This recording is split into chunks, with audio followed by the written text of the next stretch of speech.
From the School of Journalism and Mass Communication at the University of North Carolina at Chapel Hill, this is Carolina Week.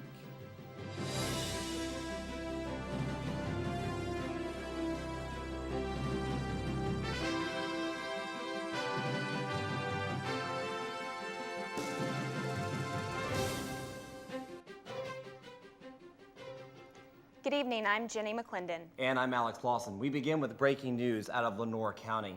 This afternoon, an explosion rocked the West Pharmaceutical plant in Lenoir County. So far, 8 people have been confirmed dead. The number of those injured is still uncertain. The Tar Heel 1 emergency helicopter was on the scene in Kinston, transporting some of the injured to UNC hospitals.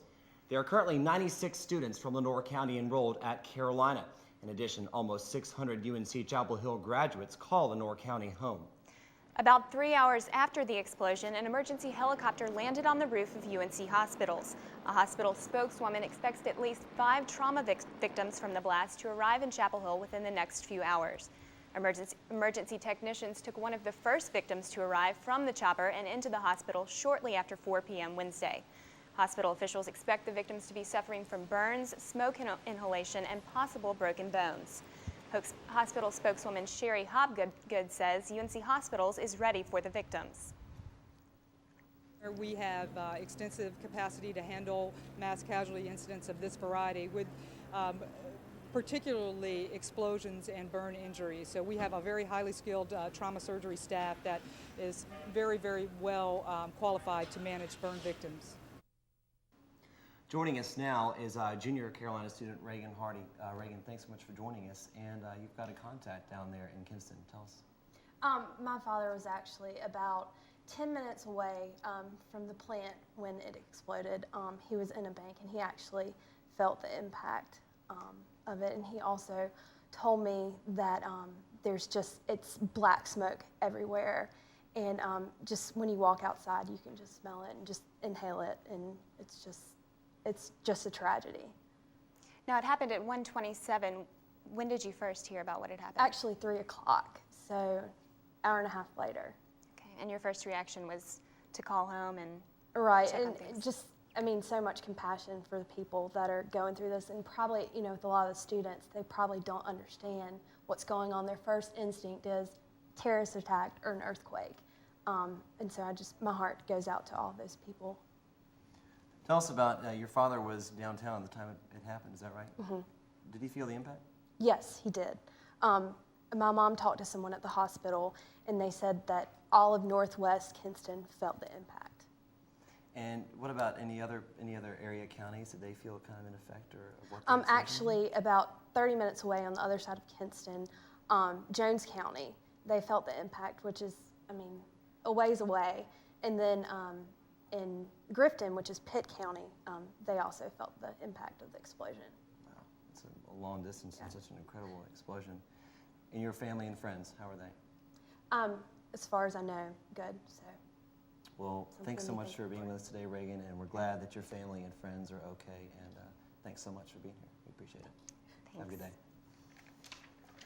Moving on to other news, in the State of the Union address, President Bush announced a host of new programs and tax cuts to help jumpstart the economy. The president also addressed the situations in both Iraq and North Korea. Carolina Week's Michael Handy has the highlights from last night's State of the Union address. Anti-war protests taking place across the nation and here at Carolina aren't stopping President Bush from pushing ahead with plans for a possible attack against Iraq. The world has waited 12 years for Iraq to disarm. America will not accept a serious and mounting threat to our country and our friends and our allies. Bush says he'll also defend the rights of the Iraqi people. The dictator who is assembling the world's most dangerous weapons has already used them on whole villages, leaving thousands of his own citizens dead, blind, or disfigured. Bush's plans for dealing with Iraq were one of many topics touched on in the State of the Union address. Bush waited until the very end of his speech before mentioning the word Iraq. He spent most of his time outlining a plan to make the United States stronger, which included plans for improving the economy, providing affordable health care for all Americans, improving the environment, and decreasing the nation's dependence on foreign sources of energy. Tonight I'm proposing $1.2 billion in research funding so that America can lead the world in developing clean, hydrogen-powered automobiles. Overall, Bush encouraged Americans to go about their lives as usual. He says the war against terror is working, and he promises the economy will recover. In Chapel Hill, I'm Michael Handy, Carolina Week. Bush also announced a $15 million aid program to help fight the spread of the AIDS virus in Africa and the Caribbean. Plus, he pledged $600 million for the treatment of more than 300,000 people addicted to illegal drugs in the United States. The Super Bowl telecast isn't the only place to see creative advertising. Some Carolina students are trying to get out the word so they can get out the vote. Student elections campaigning began Tuesday morning, and candidates are taking full advantage of walkways and the pit. From flyers to signs to banners, it's a battle of creativity. But freshman Alicia Stokes says signs aren't the only thing that can help a candidate get elected. All day putting out signs and things like that, and they're really not going to get support. It just depends on the people that you talk to, and really just trying to get your word out and get your voice heard. Here's a reminder of the candidates for this year in the student body president race. Candidates officially on the ballot are Nathan Cherry, Ben Pickett, Sang Shin, and Matt Tepper. Dan Pickle is a write-in. Now, in the senior class officers race, candidates officially on the ballot are George Lehman and Doug Melton, Liz Manikin and Doug Sue, Zach Mansfield and Dan Walker, and Kimberly Turner and Jordan Hardy. Jordan Campbell and Lauren Cook and Haroon Habib and Rashini Opatha are write-ins. Student elections are February 11th. Carolina Week will bring you full coverage and results that night, as well as a debate on February 6th at 7:30. Though they won't be on the official ballot, candidates for senior class president and VP Jordan Campbell and Lauren Cook are campaigning hard. The two joined other candidates in the pit on Tuesday during election kickoff. They thought they had enough signatures last Tuesday to make the ballot, but the Board of Elections notified Campbell and Cook on Thursday they'd fallen short. The Black Student Movement will stand behind its endorsement from last week, and Cook and Campbell say they're confident their support base can still produce an Election Day victory. Just because of the amount of work that the two of us have put in already, it would be kind of silly of us not to run just because our names went on the ballot. I feel like, the both of us have a lot of support and a lot of people stand behind us. And I feel like they would have been disappointed in us if we had decided not to run also, just as we would have been disappointed in ourselves. Senior class candidates on the ballot can get $400 from students' fees for campaign expenses. Write-in candidates have to pay their own way, but still have to let the Board of Elections know how they spent the money. Well, no one remembers the lumpy couches and armchairs of the old undergrad better than the class of 2003. To celebrate and continue the library's facelift, the seniors picked a library endowment as their class gift. Krispy Kreme Donuts and former Carolina men's basketball coach Bill Guthridge helped kick off the fundraising campaign in front of the library. A gift of $20.03 in honor of the graduation year will get your name on the donor plaque. $50 to $249 will get that plus a ticket to the senior ball.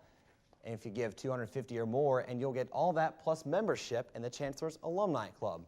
Go to seniors.unc.edu for more information. Ariel Sharon will continue to serve as Israel's prime minister. Israelis re-elected Sharon Tuesday night in a general election, Israel's fourth national election in 7 years. Israelis sang and danced at Sharon's Likud party headquarters to celebrate his landslide victory.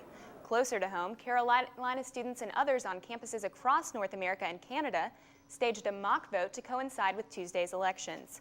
Students collected signatures, passed out flyers, and voted on laptops outside student stores.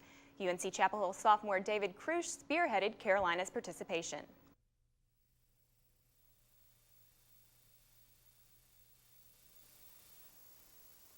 lot of people who care about democracy. The results of the mock election are posted on www.israelvotes2003.com. Well, coming up after the break, many town employees can't afford to live in Chapel Hill. It's a problem that's affecting city services and all of us.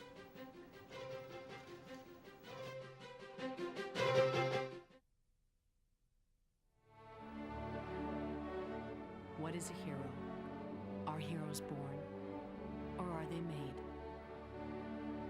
In after-school programs, your kids will uncover hidden strengths, discover they have the power to change their future, and find the hero inside themselves. Let us know you on after-school programs in your area. Call 1-800-USA-LEARN. after-school programs, helping kids find the hero within. It's springtime in the forest of the black-tailed deer. The young male is feeling playful. It's time for tag. The female flicks her ears. Her way of saying, "Catch me if you can."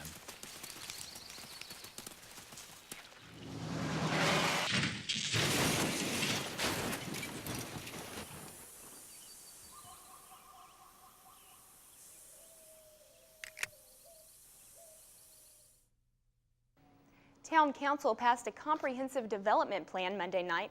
Part of it focuses on affordable housing, but for some town employees, it's too late. Transit employee Annie Edwards has driven Chapel Hill buses for 6 years.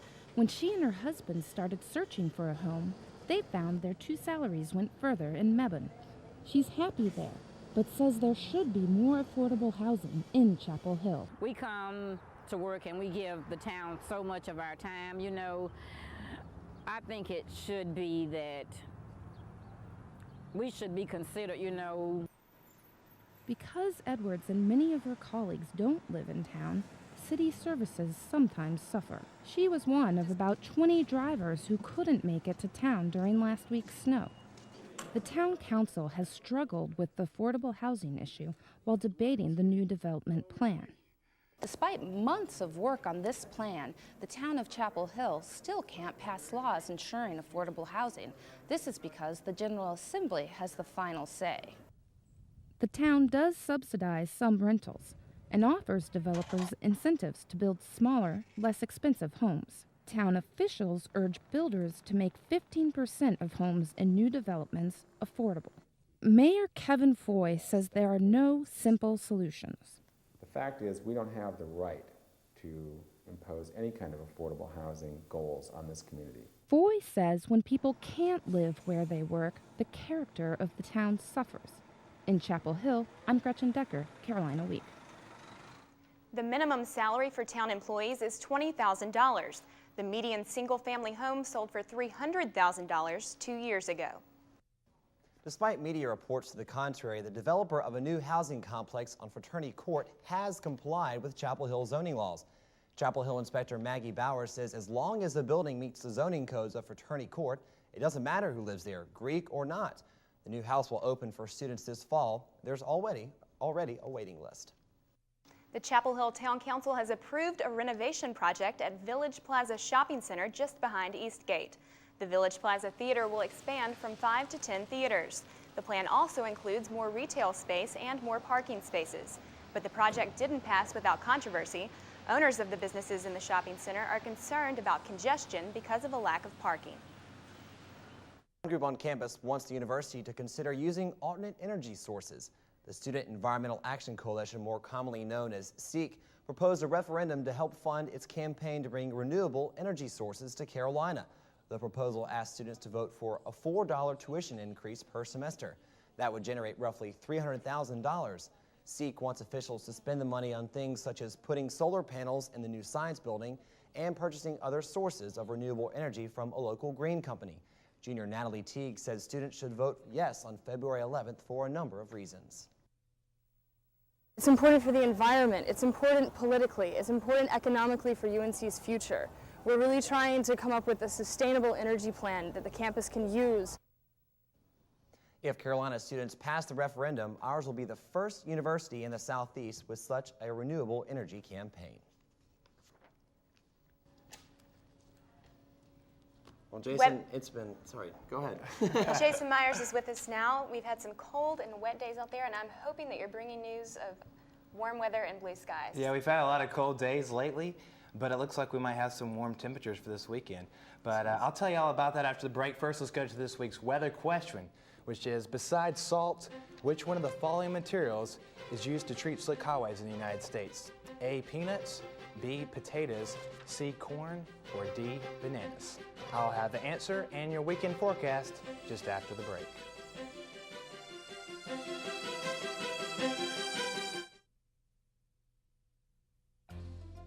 Let your knowledge grow at the North Carolina Botanical Garden. Through public service, research, conservation, and education.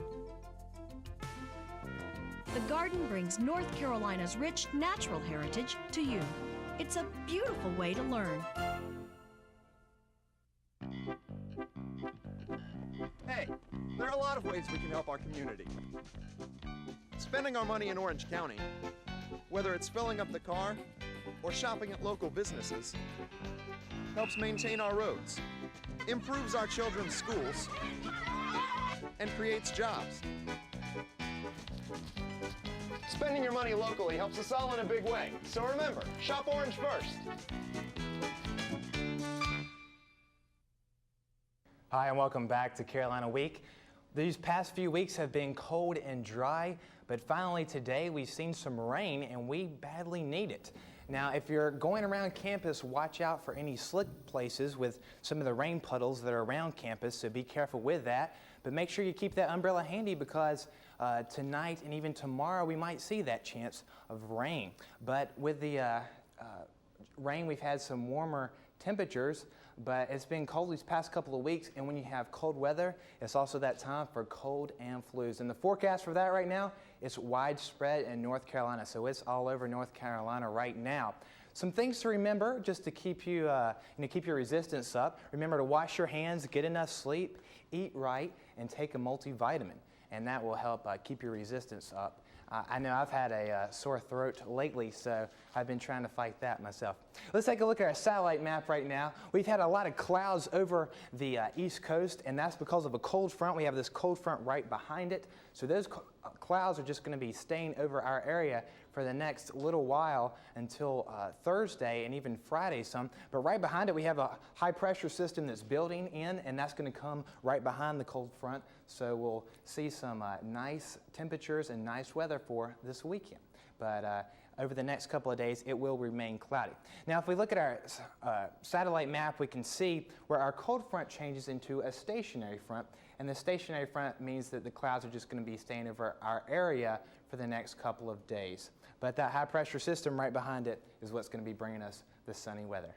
If we look at our 4-day forecast, we can see the temperatures will be coming up. 43 on Friday and cloudy, and a cool 34 degrees. And then on Saturday, the clouds will be breaking up, so that will be nice to be outdoors. 54 degrees. We haven't seen 50s in a while, and a low of 38. And on Sunday, bring out the sunglasses. It's going to be very sunny. 56 will be our high and a low of 32. And on Monday, partly cloudy, a high of 57 and a low of 35. So at night, the lows will still stay pretty cold. So make sure you have that jacket handy. But during the day, it's going to be very nice. So this weekend, get out there and enjoy it. It's going to be perfect. If we look at the beach, wow, 60s. We haven't seen that in the forecast for quite a while. It'll be cloudy on Saturday, but a high of 60 and a low of 45 degrees. And then on Sunday, the clouds will break up, a high of 62 and a low of 40. If you're going to be going to the mountains, it's going to be nice there too. 45 will be our high on Saturday, a little cooler than the rest of North Carolina, and a low of 32, so they'll be able to still make the snow at the ski slopes. On Sunday, the clouds will be still breaking up, and we'll see a high of 52. If you're going to be going skiing, it's going to be perfect. All the slopes and all the trails are open right now, so it will be perfect to go skiing, and it won't be just too cold, but at night, it will still stay around that freezing mark. If you are up in the mountains, make sure you bundle up if you're going skiing. But I guess anybody is not going to go skiing this weekend, or I mean, last time I asked you that last time, and I don't think anybody was going to go skiing. But this weekend, I think we're going to have some, warmer weather, so that's going to be nice to be outside and enjoy it. Does anybody have a guess to our weather question today? I'm stumped on that one. It's Brittany, pretty crazy. any ideas? Actually, I'll guess A, because George Washington Carver, he found hundreds of uses for the peanut. So why not A, peanut? Well, that's a very good guess. Actually, it's C, corn. So I don't know if I'd want to scrape that off my car, but it might be a little better than the salt. So. All right. Thank you, Jason. Thank you. Well, Jason brought us some good predictions for weather. Do you have any positive predictions for Carolina sports coming up? Well, actually, from the way that the women's basketball team has been playing, seems that they might continue the streak and might bode well for them come March Madness. But coming up in sports, Do you recognize this all-ACC athlete? Her team is the hidden gem of Carolina sports.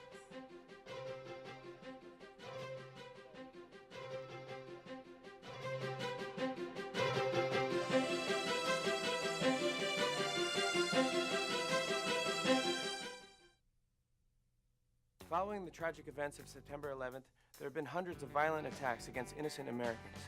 Remember what that flag you're waving stands for. Remember, please stop the hate. We're stronger when we are united. Remember what that flag you're waving stands for. One nation under God. Indivisible. With liberty And justice. For all. In America, there's either room for everyone, or it's not America. Don't pick the wrong fight. Let's keep America land of the free. Stop the hate. If you have a story idea, contact Carolina Week at 843-8292. You can also visit us online at carolinaweek.org. If you have questions about this program, write Carolina Week at Campus Box 3365, UNCCH, Chapel Hill, North Carolina, 27599.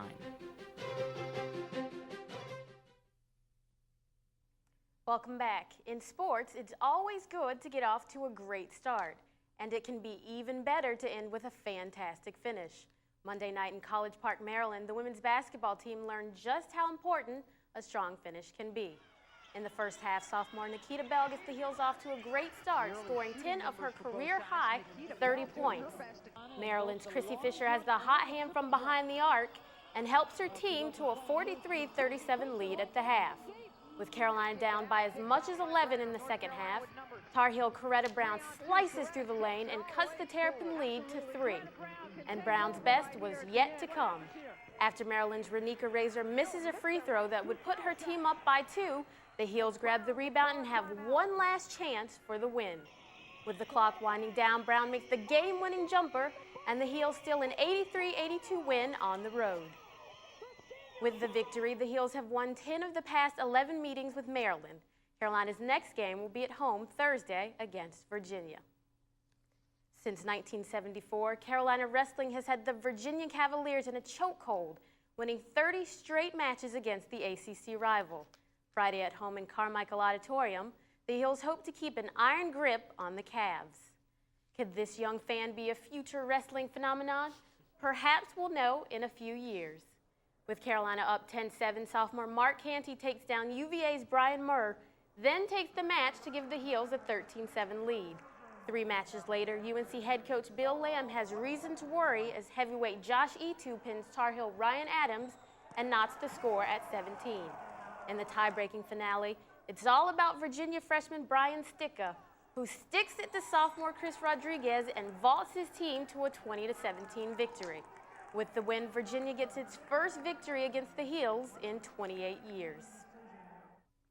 8. That's the number of wins the men's basketball team has against Georgia Tech in its past 9 games. The one loss came last year in Atlanta, which is where the game will be Wednesday night, when both teams try to even their conference records at 3-3. Carolina is looking for a better performance than the one they had against NC State last Sunday. The Heels need more scoring from forward Jawad Williams, who hit 1 of 9 shots against the Wolfpack. One bright spot for Carolina is point guard Raymond Felton, who broke out against State with 8 threes and 28 points. Felton was known for his scoring in high school, and if he can be a third scoring threat with Rashad McCants and Williams, the Heels will be competitive against the Jackets and the rest of the ACC. Felton received ACC Rookie of the Week honors for his performance last week. Felton averaged 21 points and 5.5 assists in the 2 games against State and Maryland. Midterms aren't too far away.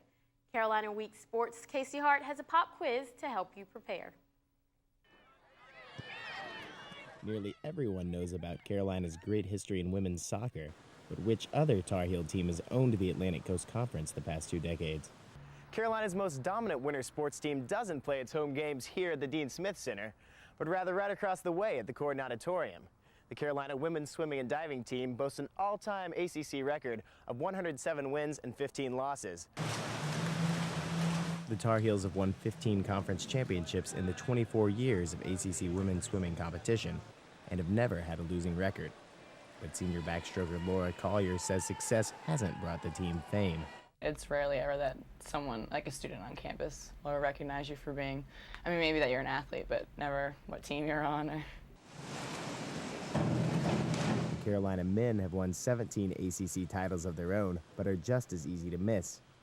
Tri-captain Steve Moore and his teammates don't swim to be noticed. The real reason everybody swims is because they like this sport. They really love just being part of a team here and representing their school. Men's basketball brings in more than 18,000 fans a game. Football, 50,000. Swimming attendance is more modest. I'd say depending on the meet, between 25 and 50. Collier says the anonymity is a bonus. I kind of like no one really knowing who you are. There's less pressure, so you do your sport day in, day out. No one really knows. But if they keep winning at this rate, that could change. At Corey Natatorium, I'm Casey Hart, Carolina Week. The swimming and diving teams are up to their old tricks this year. The women are ranked 11th in the nation and the men are 20th. After its second straight victory against William & Mary Saturday, the gymnastics team would like to go up against the Tribe every meet. But wait, the Heels do face the Tribe every meet. Well, almost. In the second of 4 matchups against William & Mary this season, Carolina won easily, finishing first in 3 of the 4 events. The third installment of this series is Friday in a 3-team meet that also includes James Madison. Now back to men's basketball. Nikita Bell scored 30 against Maryland, and the last player to do that was LaQuanda Barksdale, who scored 30 against Florida State in 2001. So that's quite a feat for Nikita Bell. Very impressive record. Great. Let's hope they can continue their role. All right, thanks a lot, Brittany. Coming up after the break, we'll update you on the situation in Kinston.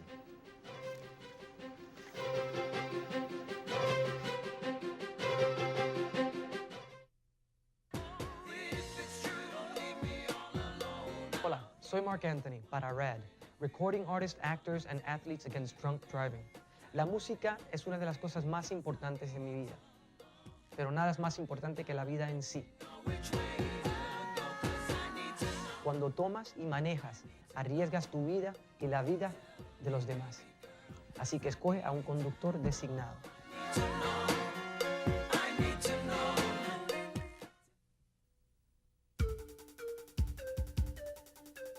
Medical research saves lives.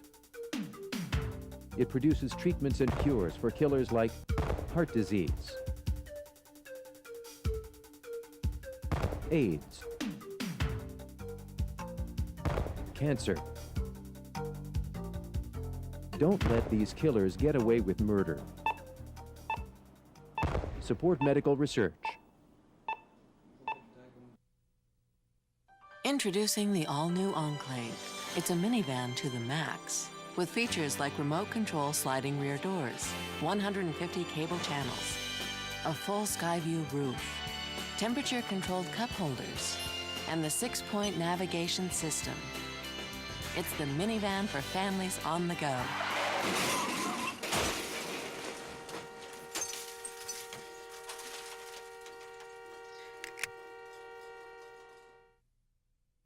We want to give you some latest information on the situation in Kinston.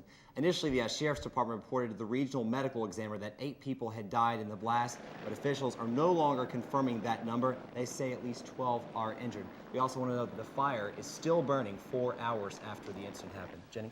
of course, about 3 hours after the explosion, an emergency helicopter landed on the roof of UNC hospitals. We now know that the doctors there are treating 6 patients and are expecting a 7th, possibly others throughout the night. No word yet on the total number of deaths, but that's the information we have at this point. That's right. Well, thanks for joining us for this edition of Carolina Week. We'll hope to see you back here next week. Thanks. Good night.